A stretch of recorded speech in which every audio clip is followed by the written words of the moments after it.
Welcome to Afternoon Express. Now we're celebrating Freedom Day by heading out into the Cape Winelands to the picturesque town of Rawsonville. Let's open up today's menu, which will teach us how to get the best out of a staple of Italian cuisine, pasta. Chef and owner of Picardy Place Guesthouse, Jaco shows us how to make pasta from scratch and how to whip up an authentic bolognese sauce. He is also going to be letting us into his permaculture garden to learn more about his sustainable farming practices in today's Meet the Farmer segment. I'm Palisa Dembe and let's go on a journey. Pasta making is a skill that even the greatest of chefs require. That is why we decided to invite someone who we feel is somewhat of a pasta connoisseur. Jaco Brandt is a man of many talents, one of which is making pasta from scratch. Now Jaco, a man from Cape Town, how do you then become a teacher in the art of pasta making and Italian cuisine specifically? I used to live in Cape Town and then I moved here and then we went to this trip in Italy and then it was just, we did this beautiful pasta course in Varenzi and I thought to myself that might be the gap in the market for me to start the same pasta course in South Africa, and I came back always in love with Italian food and then we started it the next year. And I guess it blew up from there, right? Yes, it was just amazing. Everything exploded. So I did more than 400 courses now. Well, I'm certainly ready to learn from you. What exactly do we need for this recipe? So we're going to use bread flour. It's got a higher gluten content and it's also coarser, so it's the best flour to use. And then we're going to use a good quality egg from the farm, especially organic, and then olive oil. That's all.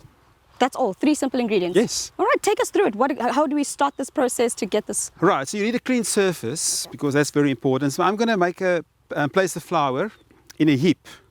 You can use melamine or marble, but we have wood here, this is good. And I'm going to make a hole or a little well in the center of this.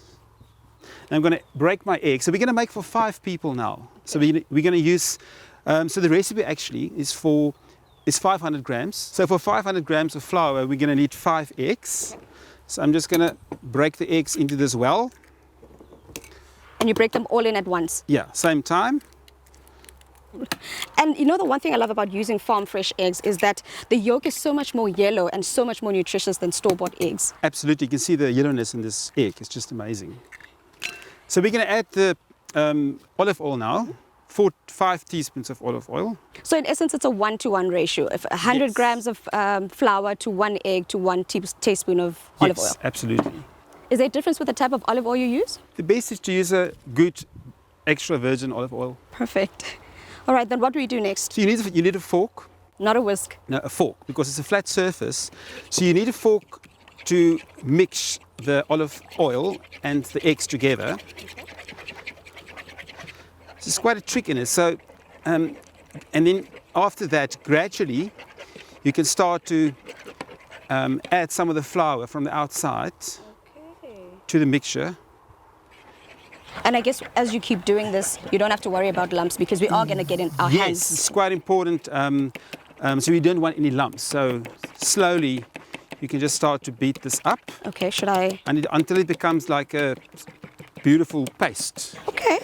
And just slowly incorporate it. Yes. A little So the moment the mixture is the moment you can't use your fork anymore, you will then start to knead with your hands. All right, now pasta is quite a skill and some people do get it wrong. What did you think the mistakes are that people make when making pasta?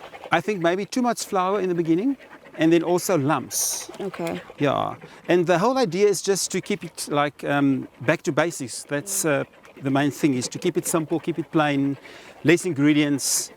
I noticed that you add eggs into your dough here, into your mixture, and some people do make the pasta without the egg. Is there a reason why you've chosen to use eggs? I think it's about the richness that you want to create with this meal. So you can even add more egg yellow to the pasta, and then it will be more richer. So I think it's about that. Jaco, you've had pasta from Italy, right? What would you say makes their pasta so much more nutritious and delicious? I think it's the freshness. Oh my, it's amazing just to have that beautiful homemade pasta on your plate. It's just amazing. And also with the sauces they use, it's just so amazing. So I think we get so used to buy pasta in the shop, but rather just make your own pasta. It's a bit of more effort, but at the end of the day, it's definitely worth it. And definitely has a whole lot of love because I see you working it over there. So you always use fresh flour to clean your fork. And now I'm going to use my hands to knead it further. This is where you're getting your hands dirty now. You're going to be Yes. kneading away. I was worried at the beginning that it might be a little too runny, but now it absolutely makes sense because it's all come together into that thick dough that we wanted. Yes, it becomes beautiful now. So I'm going to knead it now for about a few minutes until it becomes smooth like your grandmother's cheeks. Whenever I knead anything, I always have that pressure in my arms and I always feel so tired.